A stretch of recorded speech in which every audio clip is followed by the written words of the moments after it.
Musibah kebakaran terjadi di permukiman padat Jalan Mendawai, Kelurahan Palangka, Kecamatan Jegat Raya, Kota Palangkaraya, Kalimantan Tengah.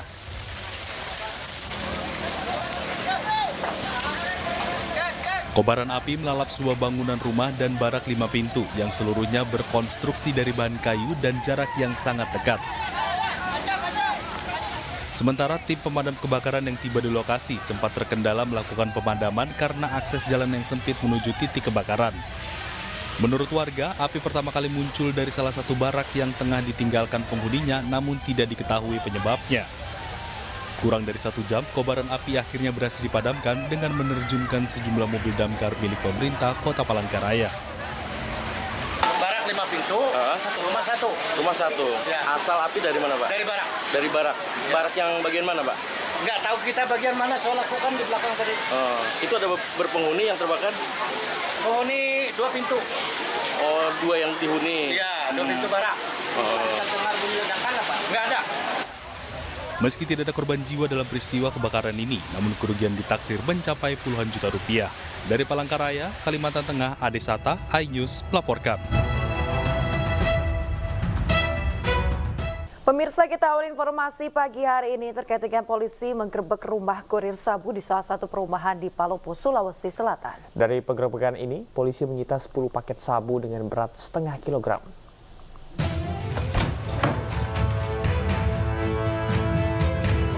Tim Sus Narkoba Polda Sulsel menggerebek salah satu rumah pengedar sabu di perumahan Pesona Green Songka, Kota Palopo, Sulawesi Selatan.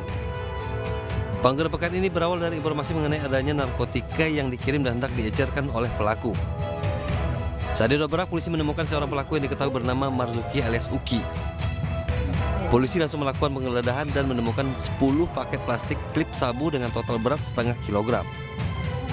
Kepada polisi, pelaku mengaku bahwa sabu tersebut miliknya dan diperoleh dari rekannya yang berinisial A. Dari interogasi terhadap pelaku, barang tersebut dipesan dari seseorang atas inisial A, yaitu keberadaannya di Sultra, Sulawesi Tenggara. Untuk sementara masih dalam penyelidikan kami. Pelaku beserta barang bukti tersebut dibawa ke kantor Direktorat Reserse Narkoba Polda Sulsel untuk dilakukan penyidikan lebih lanjut. Akibat perbuatannya, pelaku terancam hukuman maksimal penjara seumur hidup. Dari Makassar, Sulawesi Selatan, Muhammad Nurboni, iNews melaporkan. Ibu korban tewas mengenaskan di dalam toren air, merasa janggal atas kematian anaknya. Pasalnya, dari penglihatan sementara, di tubuh korban ditemukan luka cekikan.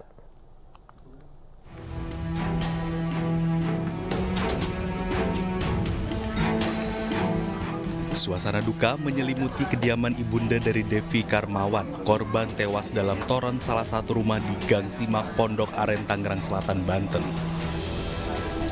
Ibunda korban merasa janggal melihat kematian anak kesayangannya. Hal ini dikarenakan dari penglihatan sementara ada luka cekikan di tubuh korban. Tak hanya itu, ibu korban menilai bahwa anaknya tidak mempunyai musuh dan dikenal sosok yang baik di lingkungannya. Diketahui 4 hari lalu merupakan hari terakhir korban berbincang dengan ibu korban. Kemudian korban menghilang dengan alasan menjemput keluarganya. Saya di anak kayak dikeroyok gitu. Makanya si kakaknya ini sampai saat ini belum pulang, minta diotopsi lah. Apa sih kayak ada cicak ini sama kakaknya. Saya dari pagi nggak pulang-pulang. Kini jasad korban masih menjalani otopsi di Rumah Sakit Keramat Jati, Jakarta atas permintaan keluarga. Kasus kematian korban pun ditangani Polsek Pondok Aren dan Polres Tangerang Selatan. Dari Tangerang Selatan, Banten, Nunung Purnomo, iNews melaporkan. 2 orang pelaku pemalsu dokumen negara ditangkap kepolisian sektor Setiabudi, Jakarta Selatan. Selain memasukkan KTP, SIM, dan ijazah, pelaku bahkan menyediakan dokumen buku nikah palsu.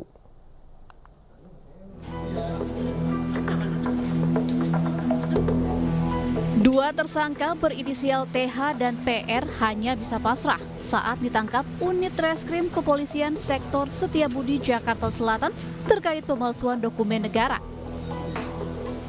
Tak tanggung-tanggung, Dokumen negara yang dipalsukan meliputi KTP elektronik, surat izin mengemudi atau SIM, ijazah sekolah, buku nikah, hingga paspor untuk keluar negeri. Dalam aksinya, mereka menawarkan dokumen palsu melalui media sosial dengan modus 1 hari jadi. Sementara untuk biaya yang ditawarkan mulai dari Rp350.000 hingga Rp1 juta tergantung jenis dokumen yang diperlukan. Yang diduga telah melakukan tindak pidana memalsukan dokumen dan membuat dokumen palsu 30 juta per bulan. Omsetnya dia per bulan. Untuk para pengguna kita lakukan pengembangan. Meski terlihat mirip dengan aslinya, Kepala Sesi SIM Polda Metro Jaya, Kompol Reza Rahanandi menegaskan dokumen SIM yang palsu tidak memiliki pantulan hologram pada sisi depan maupun belakang.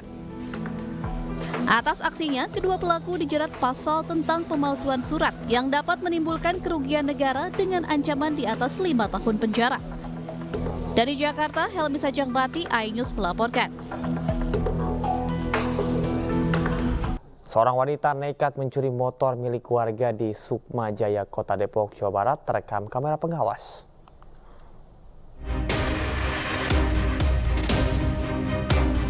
Inilah rekaman kamera pengawas detik-detik pelaku melancarkan aksi pencurian sepeda motor milik warga di Jalan Musi 12, Sukma Jaya, Kota Depok, Jawa Barat. Pelaku tampak berjalan jongkok sambil memantau situasi. Setelah memastikan kondisi aman, pelaku beraksi dan berhasil membawa kabur sepeda motor jenis matic milik warga yang terparkir di halaman rumahnya. Menurut korban, pelaku berhasil membawa kabur motor miliknya hanya dalam waktu 15 menit. Terus ngebuka, terus masuk, keluar lagi, gitu kan. Lihat situasi dulu tuh, terus baru masuk lagi. Dia masuk sekitar 15-20 menit. Korban telah melaporkan peristiwa tersebut ke polisi. Kini kasusnya telah ditangani oleh Polsek Sukma Jaya. Dari Depok, Jawa Barat, Iyung Rizky, iNews melaporkan. Pemirsa, 1 dari 3 pelaku pencurian besi pembatas jalur lambat Jalan Yosudarso Koja, Jakarta Utara yang sempat viral beberapa waktu lalu ditangkap Polsek Koja. Pelaku mengaku butuh uang untuk kehidupan sehari-hari.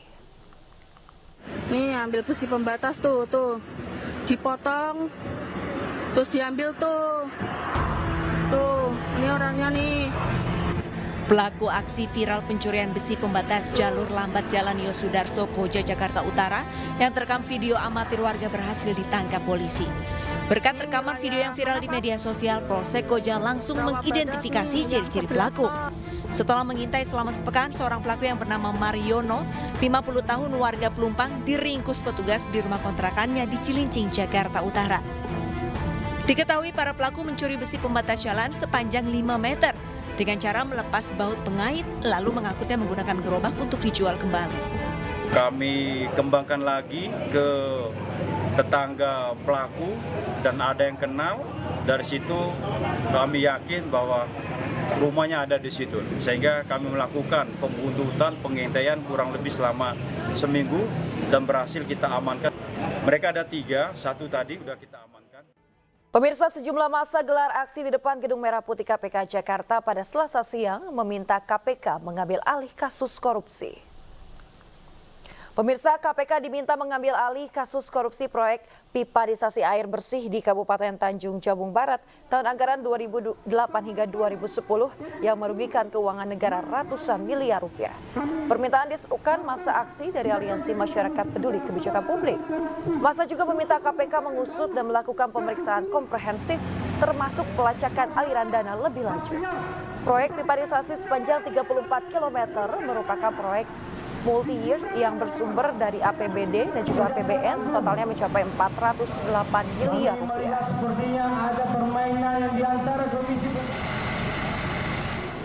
Maka dari itu kami di sini meminta KPK untuk segera mengambil alih. Kami percaya KPK bisa melakukan penyidikan, pengusutan tuntas aliran-aliran dana ini atas nama keadilan dan penegakan hukum. Menjadi penyumbang devisa negara terbesar nomor 2 setelah migas, pemerintah diminta memberikan perlindungan maksimal bagi para pekerja migran. Saat menghadiri pelepasan pekerja migran Indonesia ke Korea Selatan oleh BP2MI di Jakarta, Sekjen PDIP Hasto Kristianto mengatakan kontribusi pekerja migran Indonesia per tahunnya mencapai 277,7 triliun rupiah. Hasto meminta pemerintah serius melindungi dan juga memprihatinkan nasib para pahlawan devisa ini. Hasto juga menilai BP2MI selama ini telah bekerja maksimal melindungi para pekerja migran Indonesia. Salah satunya dengan dibangunnya fasilitas fast track dan juga lunch bagi PMI di beberapa bandara internasional. Luar biasa. Juga berbagai komitmen. Apa yang menjadi suatu kebijakan dari Bung Benny Ramdhani terkait dengan adanya comment center 24 jam dan juga perlindungan secara nyata, bahkan kredensial yang diberikan kepada setiap pekerja migran itu menunjukkan suatu progres yang sangat baik, dan mereka diperlakukan sebagai duta-duta bangsa yang tidak boleh lagi ada berbagai eksploitasi.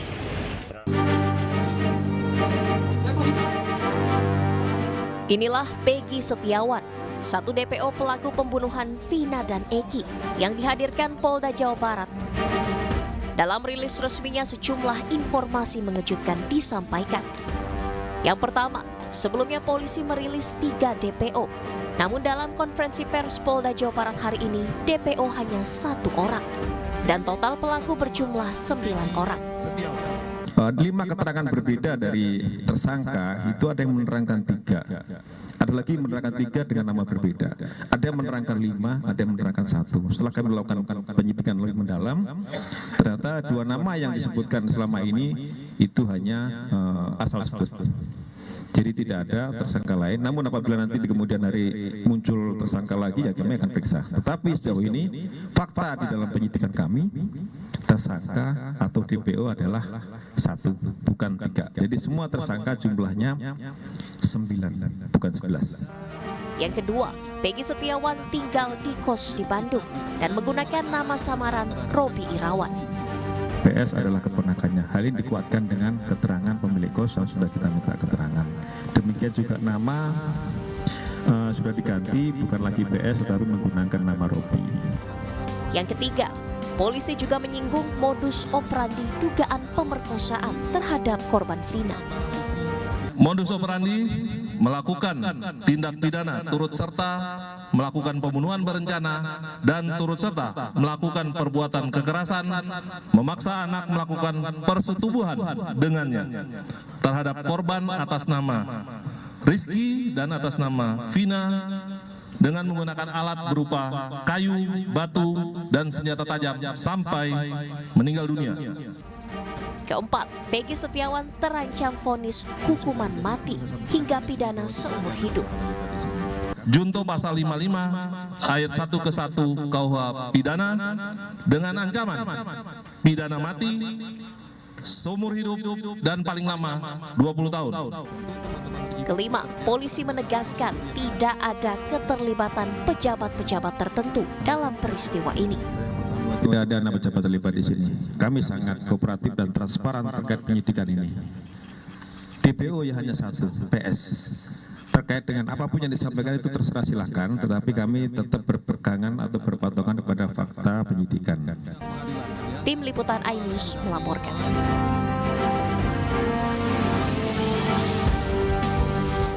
Pemirsa, adik Peggy, Luciana, mengungkap fakta baru terkait keterangan polisi yang menyebut Peggy Setiawan sempat mengganti identitas diri menjadi Robi Irawan. Luciana menyebut Peggy dan Robi merupakan kakak kandungnya dan 2 orang yang berbeda.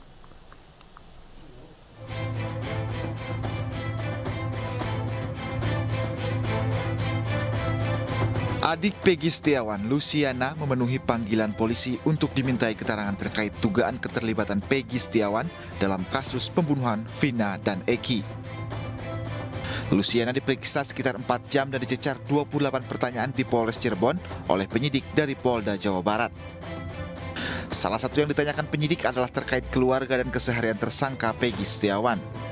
Tim kuasa hukum Peggy menjelaskan, Luciana sempat ditunjukkan 8 foto tersangka dalam kasus pembunuhan Vina. Namun Luciana tidak mengenali 8 tersangka tersebut. Sementara terkait adanya penggantian nama menjadi Robi, Luciana menjelaskan bahwa dia memiliki 2 kakak pria, yakni Peggy Setiawan dan Robi Setiawan. Robi kakak saya. Kalau Peggy? Peggy kakak kandung saya. Urutannya gimana tuh? Yang pertama siapa? Kakak kandung apa bukan? Yang pertama Peggy Setiawan kakak kandung saya, yang kedua Robi Setiawan kakak kandung saya, yang ketiga saya sendiri, yang keempat ada adik saya Ameliana. Sebelumnya Polda Jawa Barat telah menangkap Peggy Setiawan alias Perong di kawasan Bandung, Jawa Barat. Kabid Humas Polda Jawa Barat Kombes Pol Jules Abbas menyebut Peggy Setiawan sempat berusaha untuk menghilangkan identitas dengan berganti nama menjadi Robi Irawan. Upaya tersangka PS menghilangkan identitas. Yang pertama, sekitar bulan September 2016 sampai dengan tahun 2019 menyewa kamar kontrakan di Katapang, Kabupaten Bandung dan mengaku bernama Robi Irawan.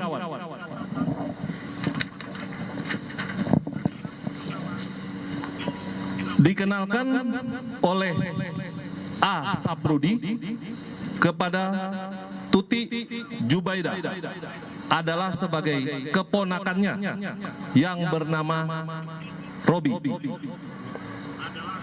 Asabrudin ini adalah ayah kandung dari PS.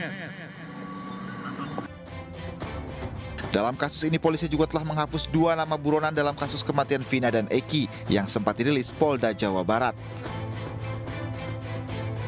Di Reskrimum Polda Jawa Barat, Kombes Pol Surawan menyebut hanya ada 1 nama buronan dalam kasus kematian Vina dan Eki, sementara 2 nama lain yang beredar merupakan asal sebut. Setelah kami melakukan penyidikan lebih mendalam, ternyata 2 nama yang disebutkan selama ini itu hanya asal sebut. Tim Liputan iNews melaporkan. Pemirsa, selain film Vina Sebelum 7 Hari, fenomena kesurupan teman almarhumah Vina, Marlinda Putri atau Linda, menjadi pembuka kasus tewasnya Vina dan Eki. Setelah sempat dikabarkan menghilang, Linda akhirnya muncul ke publik.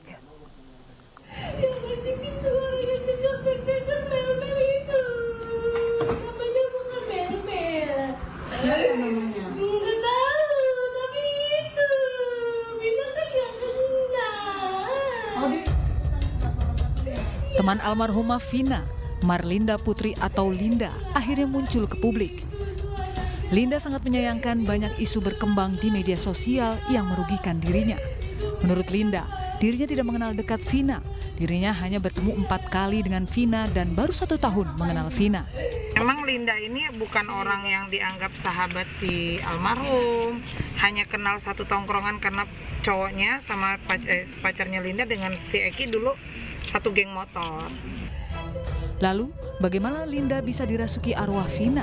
Dari penjelasan Kinarto, pakar metafisika menyebutkan bahwa seseorang yang dirasuki atau kesurupan biasanya mengenal dekat dengan arwah yang merasuki.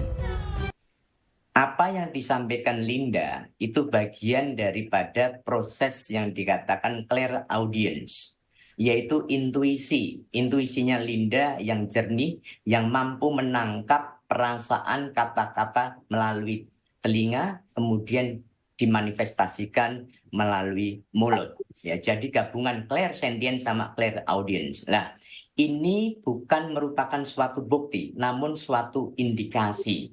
Ataupun orang mengatakan itu petunjuk. Nah, benar dan tidaknya, pengertian benar dan tidaknya, itu nanti kenyataan nggak sesuai fakta atau tidak. Ketika membuktikannya, kita nggak bisa membuktikan. Nanti yang membuktikan mungkin para hakim, para dan lain sebagainya, yang para berwenang. Kalau memang terjadi kecocokan, lah, oh ternyata iya. Nah, proses-proses yang demikian ini biasa ada di dalam masyarakat.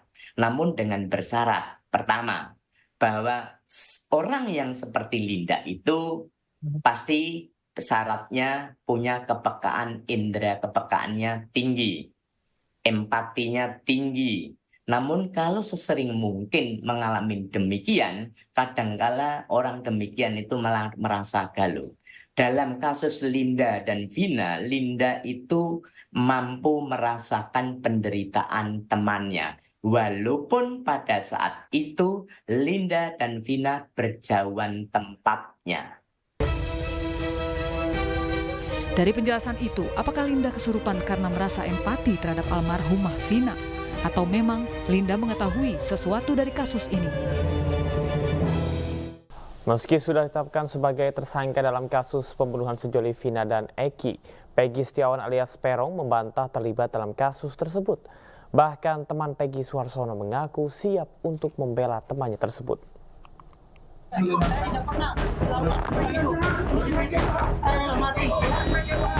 Memukul korban Rizky menggunakan balok kayu, lalu memperkosa korban Vina dan membunuh. Peggy Setiawan alias Peron membantah terlibat dalam pembunuhan sejoli Vina dan Eki. Peggy juga bersumpah tak pernah masuk dalam geng motor. Tidak hanya itu, saat ditampilkan ke media, Peggy Setiawan juga kerap menggelengkan kepala selama pembacaan tuduhan. Usai konferensi pers, tangan Peggy menunjukkan bantahan tuduhan yang dialamatkan kepadanya. Peggy yang mencoba berbicara juga dilarang mengeluarkan pembelaan. Nampak, tangan petugas menutup mulut Peggy meskipun Peggy terus meneriakkan pembelaan.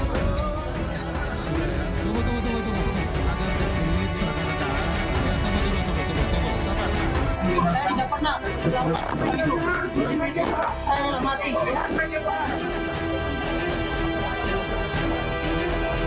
Ucapan Peggy pun dikuatkan temannya, Suharsono atau yang kerap dipanggil Bondol, yang mengatakan Peggy adalah korban salah sasaran. Bahkan Suharsono mengklaim saat kejadian Peggy bersama dirinya sedang bekerja di Bandung. Yang nggak yakin kalau itu sih Peggy itu salah sasaran, salah tangkap. Ya salah tangkap. Bisa dijelaskan apa yang menyebabkan yakin itu salah tangkap? Yakin itu saya kerjanya bareng. Berangkat itu saya itu tanggal 21 Agustus. Yang telepon ke saya, Bang Bondol lagi nganggur nggak? Kalau nganggur, ya berangkat aja ke Bandung. Ada Parman, ada Ibnu, sama saya. Kalau itu nanti Bapak saya ngomong, ada Bang Bondol nanti mau berangkat. Saya kan nanya sama siapa? Sama Robi, adik saya, udah pernah yang kerja di situ. Dan saya tanya ke Robi, berangkat mau nggak? Mau, tanggal 21.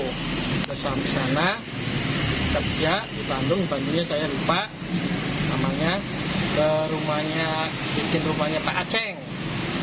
Terus saya di sana cuma 1 minggu.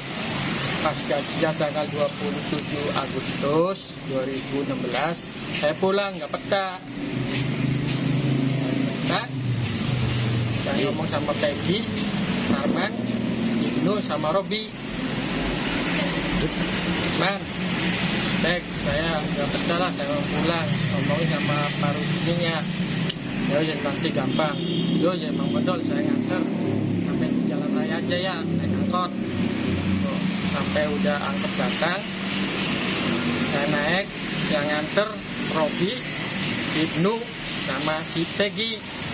Tanggal berapa kan? Tanggal berapa kan? Tanggal 27 Agustus. Jam? Tahun 2016. Jamnya? Sekitar jam 8 saya naik angkot. Di Bandung ya? Iya. Jam 8 pagi apa malam? Malam, sekitar jam 11-an lebih atau kurang lah.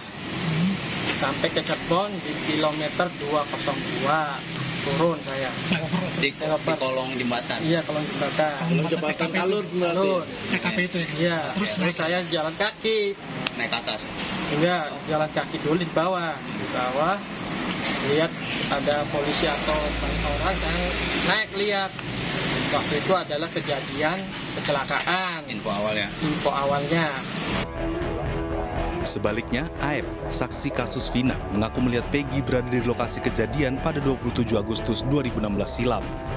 Kebetulan ada pengendara motor lewat, lalu dilempari batu, habis dilempari batu lalu dikejar. Berhubung saya juga takut di situ, akhirnya saya pulang aja. Ketika saya diberitahu fotonya, ketika saya dimintain keterangan, saya diberitahu fotonya gitu. Apakah saya melihat, apakah saya mengenal? Jadi saya memang mengenal wajah ini, cuman saya tidak tahu nama-namanya. Kalau itu namanya Peggy, hanya sebatas mengenal wajah. Kalau setahu saya itu rambut Peggy itu disisir belah samping, lurus disisir belah samping. Ketika saya dimintai keterangan, terus saya ditanyakan motornya motor apa yang dikendarai oleh Peggy, yang dipunyai oleh Peggy. Saya jelaskan aja motor Smash warna pink. Terkait kasus tersebut, kini Suharsono selaku teman Peggy mengaku siap untuk membela temannya itu. Dia yakin Peggy alias Perong tidak terlibat karena waktu kejadian memang tidak ada di Cirebon. Dari tim liputan Ayus melaporkan.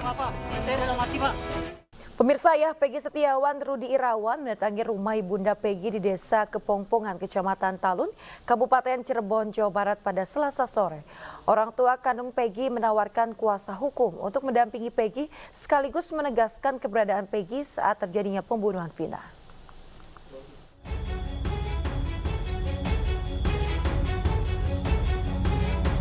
Rudi Irawan mendatangi rumah istrinya Kartini di Blok Simaja, Desa Kepongpongan, Kecamatan Talun, Kabupaten Cirebon, Jawa Barat.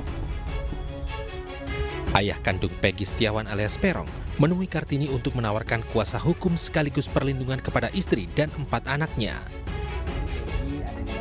Rudi menegaskan jika keberadaan Peggy saat peristiwa pembunuhan sedang bersamanya di Bandung. Ia juga membantah Peggy mengubah nama atau menggunakan nama samaran karena Robi merupakan anak kandungnya yang tak lain adalah adik Peggy. Diganti atau gimana, Pak? Robi itu anak atau panggilan sebenarnya, Pak? Anak kandung, Pak. Anak kandung sendiri, Pak. Itu nama panggilan aja, panggilan kerja. Jadi Bapaknya punya anak berapa totalnya? 4. Pertama Peggy, yang kedua Robi Setiawan, yang ketiga Luciana, yang keempat Yana. Berarti Bapak membantah bahwa selama ini Peggy merubah nama jadi Robi, ya, Pak? Iya. Jadi nggak ganti identitas ya, Pak? Selama ini Peggy jarang berada di Cirebon dan lebih sering berada di Bandung. Sejak usia 15 tahun, Peggy ikut bersama ayahnya, bekerja sebagai kuli bangunan dan menghidupi ibu serta 3 adiknya. Ya, dari lulusan SMP Peggy sudah bekerja. SMP pun sekolah tidak full sekolah, cuman kalau ujian berangkat, kalau sehari-hari dia kerja. SMP terbuka sendiri sejak mulai kapan itu, Bu? Apanya? Untuk merantau ke Bandungnya itu sejak itu pas udah lepas SMP sama bapaknya langsung diajak ke Bandung. Kartini yakin Peggy tidak melakukan pembunuhan Vina. Ia juga yakin Peggy tidak menjadi anggota geng motor. Dari Cirebon, Jawa Barat, Toy Skandar, iNews melaporkan. Asosiasi Lawyer Muslim Indonesia melaporkan produser film Vina sebelum 7 hari ke Barreskrim Polri lantaran film Vina dinilai telah menumbuhkan asumsi liar di masyarakat terkait penanganan hukum kasus tersebut. Sementara Polda Jawa Barat telah memulai penyidikan kasus pembunuhan Vina.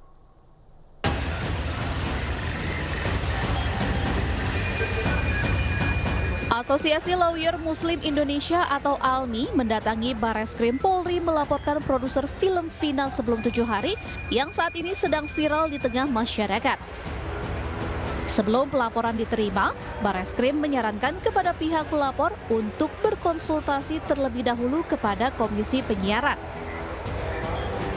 Hal ini disarankan untuk memperjelas ada tidaknya tindak pidana di dalam proses pembuatan film layar lebar tersebut. Menurut Zainul selaku Ketua Umum ALMI, film Vina yang kini tayang di bioskop mengundang banyak polemik dan asumsi liar tentang penanganan proses hukum dan fakta yang ditayangkan dalam film Vina. ALMI pun membawa sejumlah alat bukti. Maka dari itu poinnya ada 2. Pertama, ada delik pidana dalam hal ini Undang-Undang ITE pasal 28 ayat 2. Kemudian yang kedua, pasal 31 Undang-Undang Perfilman. Ada 2 ranah yang bisa diambil oleh penegak hukum dan juga pemerintah. Terkait pasal 28 ayat 2 tentang ITE, kemudian junto pasal 45 huruf A terkait dengan tindak pidana yang mengandung sara dan membuat kegaduhan. Sementara itu, Kejaksaan Tinggi Jawa Barat mengaku telah menerima surat pemberitahuan dimulainya penyidikan atau SPDP kasus pembunuhan Vina dari Polda Jawa Barat pada 22 Mei 2024 lalu, namun baru pada tahap pertama. Pihaknya pun telah menunjuk 6 jaksa untuk menangani kasus tersebut. Pimpinan sudah menunjuk jaksa penuntut umum sebanyak 6 orang yang akan menangani perkara tersebut. Itu rencananya di mana pengadilan sendiri? Rencana apa aja? Kalau berkas-berkas sudah terima juga belum? Berkas belum, baru SPDP. SPDP aja.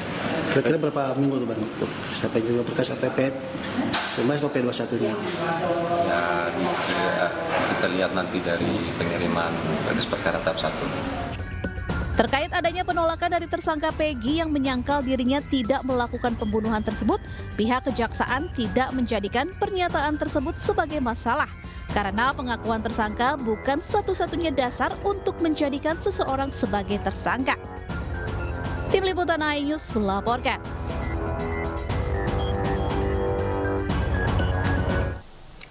Di dalam BAP yang dibawa pengacara Saka Tatal, Titin Prilianti terungkap bukan 3 namun ada 4 orang yang menjadi DPO polisi.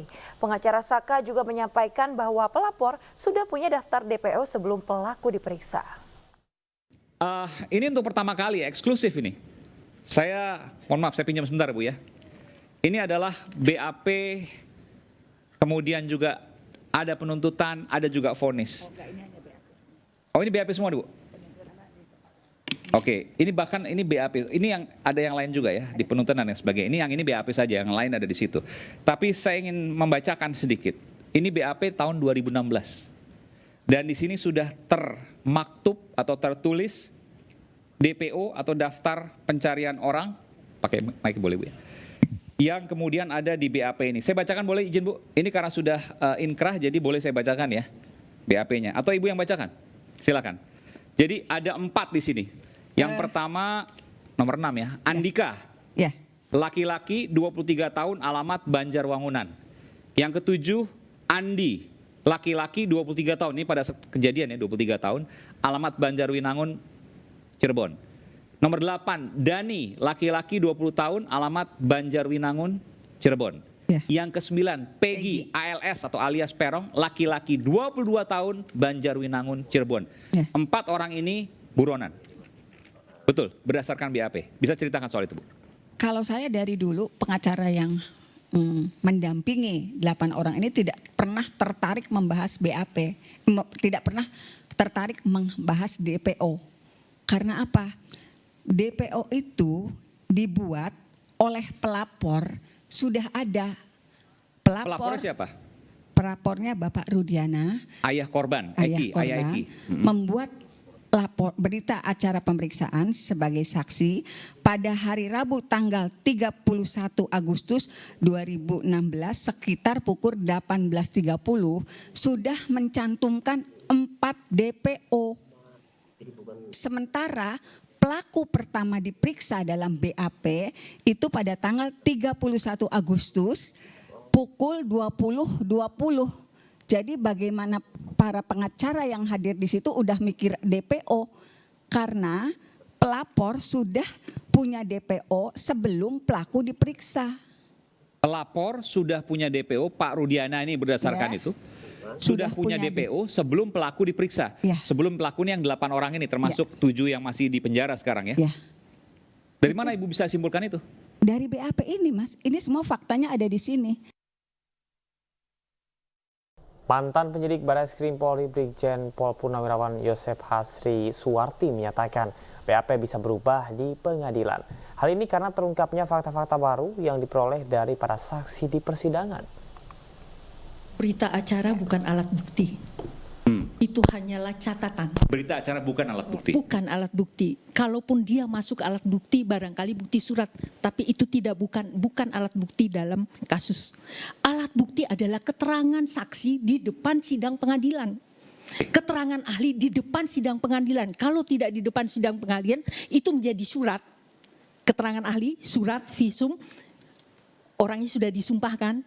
Nah itu yang keterangan. Jadi apa yang ditulis di BAP sangat mungkin berubah Dan salah, di pengadilan. Bisa jadi. Karena begitu di pengadilan kan ditanya tuh satu persatu. Di polisi pun satu persatu. Apalagi sudah banyak asumsi bahwa dia bonyok dan sebagainya. Di sidang pengadilan dia akan mengungkapkan apa adanya. Jadi majelis hakim itu tidak satu orang. Dan tadi kalau sampaikan bahwa terpengaruh dengan kondisi saat itu yang tengah ada geng motor, isunya besar dan lain sebagainya. Saya pikir majelis hakim juga manusia biasa yang punya perspektif spiritual. Akankah isu-isu seperti itu mempengaruhi mereka yang berelasi atas nama Tuhan loh? Dan kemudian hukumannya hukuman maksimal. Rasanya tidak mungkin itu kemudian hanya itulah yang dipengaruhi saya oleh isu ingin di sampaikan luar sana. kepada rekan-rekan. Maka kasus ini menjadi titik kulminasi untuk kita sama-sama belajar. Harap dibedakan fakta hukum dengan dramatisasi film. Jangan dicampur adukan, jangan sampai dikotorkan. Dramatisasi film itu fungsi komersial yang harus memang dirangkai sedemikian rupa sehingga punya daya jual. Tapi persoalan penegakan hukum itu persoalan hidup mati, bukan saja korban, pelaku dan sebagainya, termasuk dari aparat hukumnya. Baik, makasih. Dan kita akan kembali saat lagi, tetaplah bersama kami di Rakyat. Ya, pemirsa, terima kasih Anda masih di Anyus Pagi bersama saya Camar Hena dan Yasmin Atania. Pemirsa, demikian tadi adalah berita pilihan dalam Anyus Pagi hari ini. Kita akan ke informasi selanjutnya. Ya pemirsa, pemerintah mewajibkan pekerja baik PNS, pegawai swasta maupun pekerja mandiri atau freelancer untuk ikut program simpanan tabungan perumahan rakyat atau TAPERA. Ya, berdasarkan aturan ini, gaji para pekerja akan dipotong sebesar 3% setiap bulannya.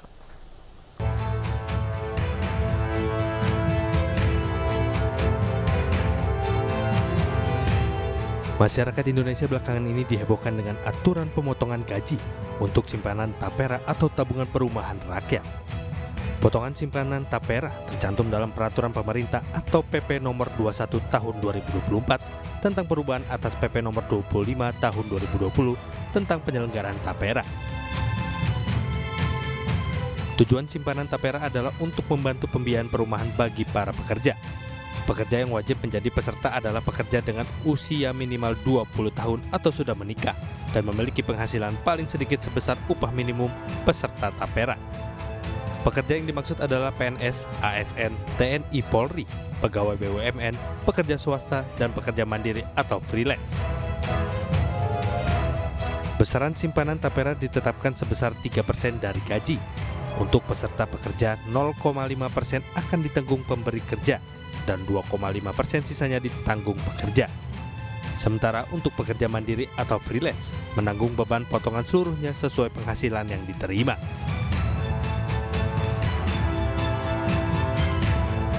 Presiden Joko Widodo meyakini simpanan TAPERA akan bermanfaat untuk masyarakat meski menimbulkan pro dan kontra. Ya, semuanya dihitung lah. Biasa dalam kebijakan yang baru itu pasti masyarakat juga ikut berhitung mampu atau nggak mampu, berat atau nggak berat. Seperti dulu waktu BPJS di luar yang BPI yang gratis 96 juta kan juga ramai, tapi setelah berjalan kan saya kira merasakan manfaatnya bahwa rumah sakit tidak dipungut biaya, hal-hal seperti itu yang akan dirasakan setelah berjalan. Kalau belum biasanya pro dan kontra. Sementara itu, Menteri Pekerjaan Umum dan Perumahan Rakyat, Basuki Hadimulyono, menjamin bahwa simpanan TAPERA akan menjadi tabungan bagi masyarakat. TAPERA itu memang itu tabungan, bukan dipotong terus hilang. Itu tabungannya anggota untuk nanti dia mendapatkan tabungannya itu untuk mendapatkan bantuan untuk membangun rumahnya. Itu sudah sejak 5 tahun yang lalu kita tunda dengan TAPERA yang sudah ada sekarang. Itu sudah 5 tahun yang lalu. TAPERA yang pertama kali dibentuk itu untuk menurut Menteri Keuangan untuk membina kredibilitas dulu. Jadi tidak langsung kena pada tahun pertama dulu. Nah, ini sudah sudah 5 tahun, sudah ganti pergantian pengurus kan. Nah, ini dimulai dengan sudah disetujuinya oleh Bapak Presiden. Pemerintah memberikan waktu untuk pendaftaran pekerja kepada Badan Pengelola Tapera paling lambat pada tahun 2027. Tim Liputan iNews melaporkan. Program simpanan tabungan perumahan rakyat atau Tapera menuai reaksi keras dari netizen di dunia maya. Netizen bahkan menunjukkan perhitungan Tapera yang tak masuk akal karena membutuhkan ratusan tahun untuk dapat digunakan untuk membeli rumah. Akun X Soleh Solihun menulis, potongan Tapera 3% per bulan untuk gaji sebesar 10 juta, maka dibutuhkan 100 tahun untuk dapat membeli rumah senilai 360 juta rupiah.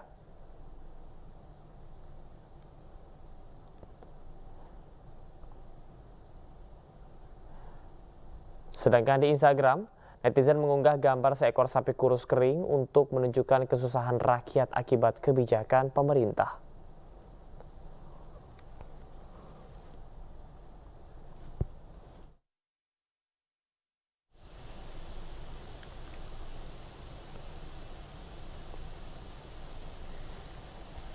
Dan akun TG Hidayat menulis, dengan adanya keputusan pemotongan 3% untuk dana Tapera, maka pemerintah dapat mengumpulkan setidaknya 60 triliun setiap tahunnya.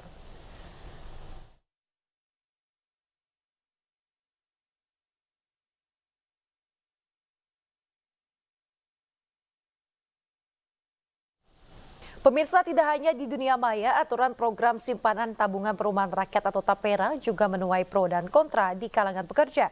Sebagian pekerja keberatan karena gajinya harus dipotong 3%, namun sebagian setuju untuk tabungan di masa depan. Sebenarnya sih nggak setuju ya, tapi ini kan peraturan pemerintah baru, jadi kita mau nggak mau, walaupun gaji nggak naik juga, tetap harus terima sih. Menurut saya itu harusnya opsional aja ya, kan orang juga sekarang dengan biaya yang makin tinggi, terus ada wacana juga katanya biaya listrik mau naik juga, itu opsional lah. Kalau menurut saya sih, kalau buat pribadi saya setuju ya, karena itu membantu buat kaum muda seperti saya yang punya pengen punya rumah ya. Cuman ya kembali lagi ke masing-masing, mungkin ada yang nggak setuju juga karena mungkin mereka sudah kecukupan punya rumah atau ada warisan dari orang tua begitu. Mungkin 50-50 ya, 50-50 gitu ya. Mungkin di satu sisi bagus gitu, kayak jadi biar konsumerisme pekerja-pekerja sekarang tuh jadi kayak dipaksa buat nabung gitu. Tapi di satu sisi juga mungkin udah ada yang punya rumah dan punya kebutuhan yang lebih mendesak lain gitu, atau misalkan masih kontrak atau masih ngekos, jadi kan bisa untuk beli yang lain gitu.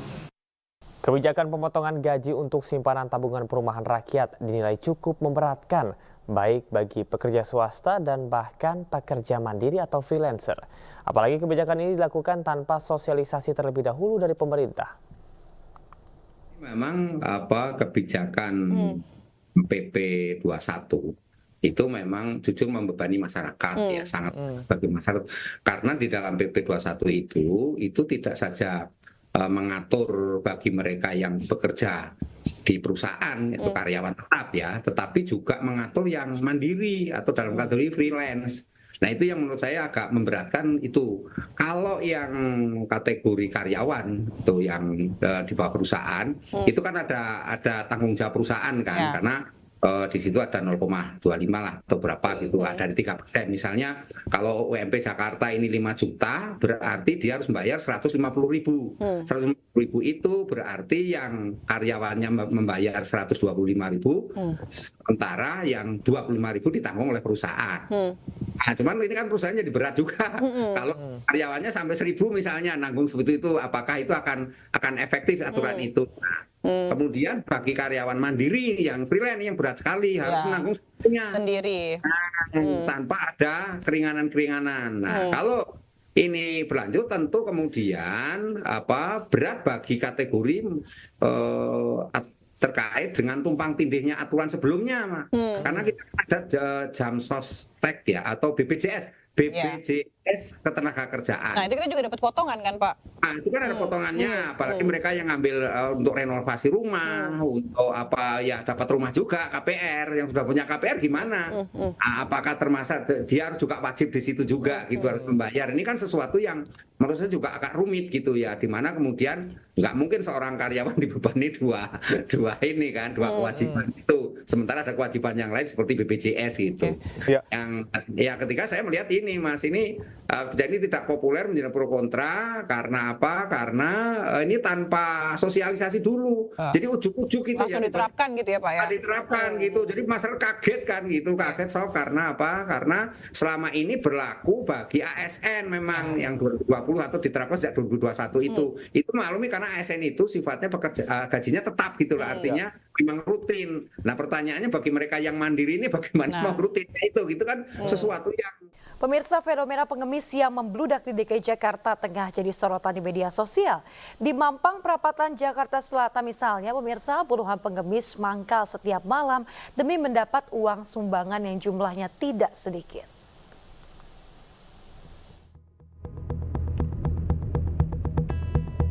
Sejumlah pengemis dengan gerobak dan kantong kresek tampak memadati area trotoar di Mampang Perapatan Jakarta Selatan.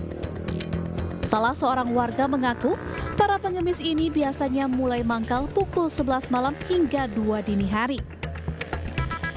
Itu mereka pada nungguin bagi duit tiap malam. Kadang kalau tiap hari bagi ya, asal jangan ngejar aja. Kalau yang ngejar ada ya mereka jarang-jarang baginya. Kadang kalau ada ngemis asli ya mereka minta-minta. Kalau nggak ngebis asli, gembol kita aja nyari harapan dari ini aja bagi-bagi duit. Pengemis dan manusia gerobak ini selain merupakan warga Mampang Perapatan, ada juga yang berasal dari wilayah lain. Dan mereka kerap berpindah-pindah setiap harinya. Sama masa gerobak, sama masa karung ya gembol. Gerobaknya gembol aja dari mana aja. Ada bilang nih ada nongkrong di Manggarai. Nunggu di Manggarai berapa hari nggak lewat, mereka ke Mampang. Ya paling mereka nggak mungkin ke Bloko, Mampang Tedian aja. Kadang kalau di Bloko rawan ini Sapo PP, Bemsos. Pengemis ini menanti mobil yang kerap menepi untuk memberi sedekah. Konon mobil tersebut milik seorang pengusaha batu bara yang disapa Pak Haji. Pengendara mobil tersebut kerap memberi uang Rp50.000 kepada para pengemis. Dapat berapa? 50.000 setiap hari. Iya. Dari jam berapa pukul jam berapa? Dari jam 10. Jam 10 sampai? Kadang sampai jam 3, jam 4 gitu. Abang ini pengepul sekaligus pengemis atau gimana? Enggak, emang nyari ronsokan ini sehari-hari. Yang biasanya sih enggak terlalu berharap juga itu, karena kebetulan aja gitu di sini itu. Kalau dikasih syukur? Iya kalau dikasih terima, kalau enggak nyari barang bekas itu. Menurut data BPS tahun 2023, jumlah masyarakat miskin di Jakarta mencapai 477.000 orang.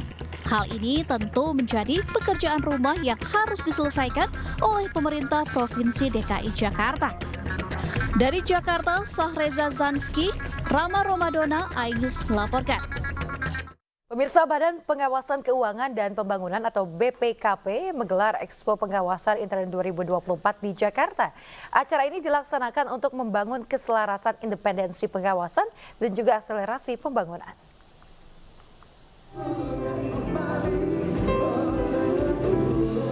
Bangun keselarasan atas independensi pengawasan dan semangat pengawalan akselerasi pembangunan, Badan Pengawasan Keuangan dan Pembangunan BPKP menggelar Expo Pengawasan Intern 2024 di Jakarta. Pada Expo kali ini, BPKP menghadirkan para provider teknologi informasi dengan melibatkan aparat pengawas internal pemerintah APIP di Indonesia, baik dari kementerian lembaga pemerintah daerah dan juga BUMN maupun BUMD.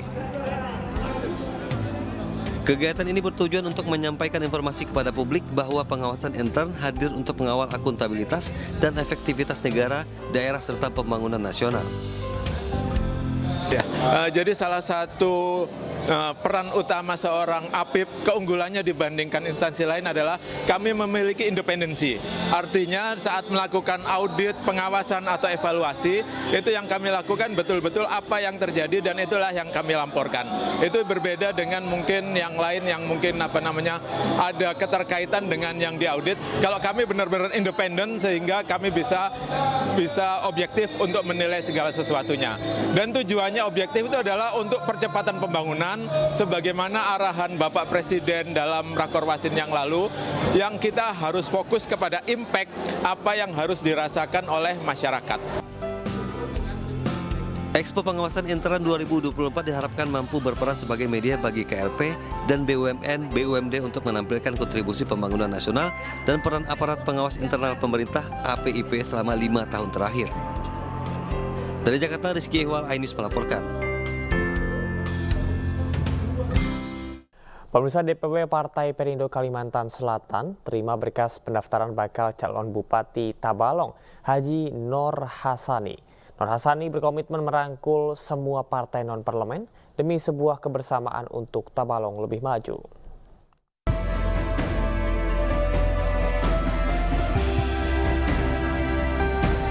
Ketua DPD Partai Nasdem Tabalong, Hanor Hasani, mendaftarkan diri ke DPW Partai Perindo Kalimantan Selatan sebagai bakal calon Bupati Tabalong. Pendaftaran ini sekaligus meminta dukungan Partai Perindo untuk maju di Pilkada serentak 2024. Nur Hasani bertekad untuk merangkul semua partai non-parlemen dalam bersama-sama memajukan Tabalong di segala bidang, khususnya peningkatan kualitas sumber daya manusianya. Tentunya banyak hal yang harus kita persiapkan, salah satunya yang SDM-nya. Ya, insya Allah terutama di bidang SDM itu adalah sasaran pokok. Ya. Dan tidak untuk kemungkinan di Tabalong akan berupaya membangun beberapa universitas ya, untuk membackup itu. Jadi kami mengetahui memang beliau orang yang konsisten terhadap kesejahteraan masyarakat sesuai dengan tujuan Partai Perindo, yaitu untuk kesejahteraan rakyat. Partai Perindo Kalimantan Selatan akan membuka pendaftaran bakal calon kepala daerah hingga akhir Juli 2024. Harapannya agar dapat membangun daerah menuju Indonesia sejahtera. Dari Banjarmasin, Kalimantan Selatan, M. Akhyar, iNews melaporkan. Jemaah calon haji terakhir kloter campuran Lombok Barat, Nusa Tenggara Barat diberangkatkan. Sementara itu, suasana haru menyelimuti pelepasan 351 jemaah calon haji asal Mandailing Natal, Sumatera Utara.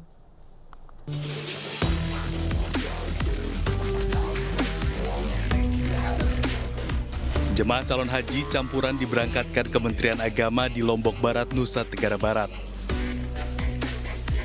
Keberangkatan akan bersamaan dengan jemaah calon haji lainnya dalam kloter campuran 13 embarkasi Lombok. 7 jemaah calon haji tersebut dilepas di kantor Bupati Lombok Barat. Mereka diperingatkan untuk selalu menuruti arah pendamping haji dan pimpinan kloter supaya tidak ada yang tersesat saat beraktivitas di Mekah selama musim haji. Selain itu juga para jemaah calon haji ini dapat diharapkan bisa menjaga kondisi kesehatan mereka karena cuaca di Mekah sangat ekstrim dan membuat daya tahan tubuh JCH menurun.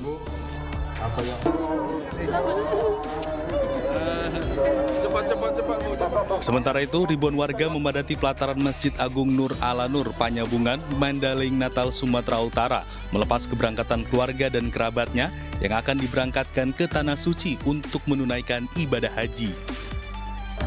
Suasana haru pun mengiringi keberangkatan 351 jemaah calon haji asal Mandailing Natal yang tergabung dalam kloter 15 embarkasi Medan. Para jemaah calon haji diberangkatkan terlebih dahulu menuju asrama haji Medan sebelum bertolak ke Tanah Suci Mekah. Pemirsa, berbagai cara dilakukan jemaah calon haji untuk menandai koper mereka agar mudah dikenal. Seperti yang dilakukan ratusan jemaah calon haji asal Kabupaten Tangerang, Banten yang menandai koper mereka dengan pita, boneka hingga bantal leher.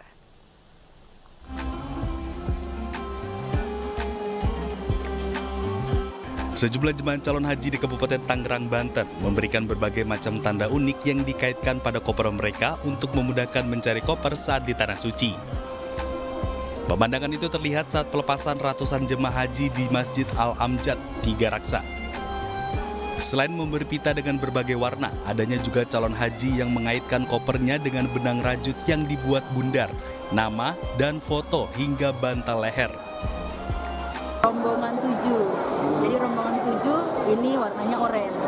Jadi kita tandai dengan pita oranye ini. Tujuannya untuk apa, Bu? Tujuannya untuk mempermudah mencari koper kita. Minimal kita cari di rombongan kita dulu. Setelah itu kita cari nama kita gitu. Tanda unik ini sengaja dikaitkan pada koper agar nantinya mereka mudah mencari koper miliknya pada saat di Tanah Suci. Dari Kabupaten Tangerang, Aimarani, iNews melaporkan. Kementerian Haji dan Umroh Arab Saudi menerjunkan petugas wanita untuk menyambut jemaah di Bandara Jeddah dan Madinah. Petugas perempuan dinilai lebih memahami kondisi psikis jemaah haji Indonesia.